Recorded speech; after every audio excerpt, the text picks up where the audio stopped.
If you have watched my Mega Man 1 entry, you probably have been wondering since, will this guy shit on Mega Man 2 as well? Now it's time to answer that question. I won't shit too much on Mega Man 2.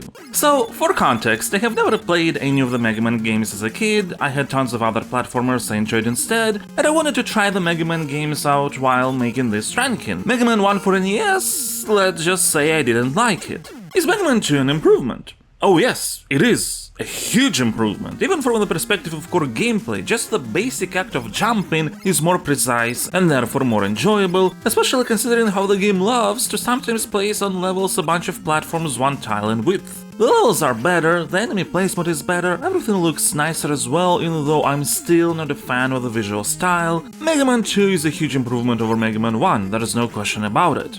All that being said, we're getting to the but here. I can't say that I particularly enjoy Mega Man 2 as an experience, as much as I would have liked to at least. And that's because of how this game's core structure of being able to complete the core 8 stages in any order to acquire their respective boss's abilities has been utilized in the design of levels. Instead of the levels being designed in such a way that abilities open up new possibilities, pathways, strategies, Mega Man 2 levels are just full of situations that are really annoying unless you got an ability to make it less annoying. It doesn't help that very often there are dangers, at times deadly, that the game doesn't really properly prepare for and you have no way of knowing how to deal with them until you're actively put in harm's way.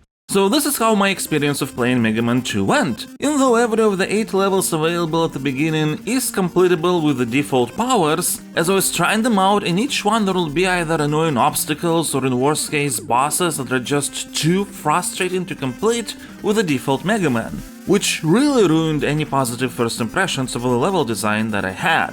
So in every level I tried, I would eventually get kicked out at some point due to losing too many lives. I would go to another one, repeat, until finally I found a stage I could complete, Metal Man, whose ability is metal saws that not only are pretty powerful, but they can also be shot diagonally, which you can't do with your default weapon. That really helped with a bunch of enemies, and bosses too. And this first power-up has sort of kickstarted a chain reaction of being able to complete more levels and acquiring more powers. And that's neat! But even with that ongoing aspect, every now and then I'd still encounter obstacles that were really annoying because I didn't yet happen to have the ability that would make it palatable. And that's why I eventually dropped Mega Man 2, and yeah, I didn't reach the final stages that are unlocked after defeating the 8 ability bosses. But I just couldn't keep enjoying the game.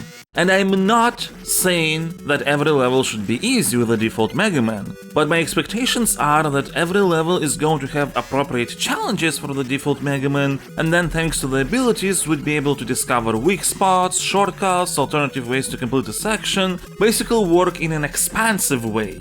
But it doesn't work like this in Mega Man 2. It starts with levels being pretty negatively tuned towards the default Mega Man, and then as you acquire powers, you bring them to a normal baseline state. Which, relatively speaking, is also progression, but it's not the kind of progression that I enjoy. Still, even though I have these issues with Mega Man 2, in the ranking it is going to be far above the first Mega Man game. More precisely, it's going to be right above Super Mario Bros. 1. Here's my logic. Super Mario Bros. 1 is a game that is very well done in many aspects, but I can enjoy its physics only when constantly running, otherwise they just feel awful to me. Mega Man 2 is also a game that is very well done in many aspects, but I can start properly enjoying it only after acquiring some powers. But because you do eventually get closer to that preferable state, while in Super Mario Bros. Nothing changes in terms of physics, that makes Mega Man 2 better for me. But also, I don't really feel comfortable putting it anywhere above Missile Command, because so far Missile Command is the first game in this ranking which I just enjoy from the get-go pretty thoroughly. It's just that enjoyment stops after a certain point, which is why it's below all other games. But Mega Man 2 is not that. It's kinda shaky from the get-go, and then kinda gets more enjoyable and kinda doesn't, and if I try to assess only a game's quality, I'd probably put Mega Man 2 above Missile Command, but emotionally speaking, I get much more out of playing Missile Command than playing Mega Man 2.